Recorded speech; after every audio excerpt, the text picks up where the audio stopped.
হিসাব কৰে আসলে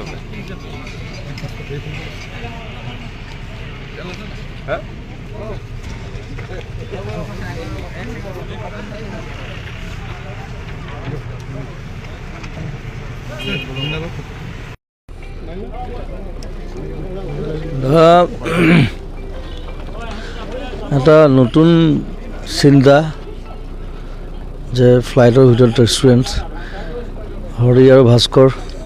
আৰু মই আহিলে তাহাঁতৰ তাতে থাকোঁ মই আজি এতিয়া যোৰহাট গৈ আছোঁ চ' এইখন দেখিবলৈ সোমালোঁ অকণমান দেৰিৰ কাৰণে চ' এনিৱে মোৰ আন্তৰিক শুভকামনা থাকিল ভাল ধুনীয়া এখন ৰেষ্টুৰেণ্ট হওক মানুহে ভাল পাব বেলেগ এটা ফিল পাব ইয়াত চ' মোৰ বহুত বহুত মৰম থাকিল দুইজনলৈ থেংক ইউ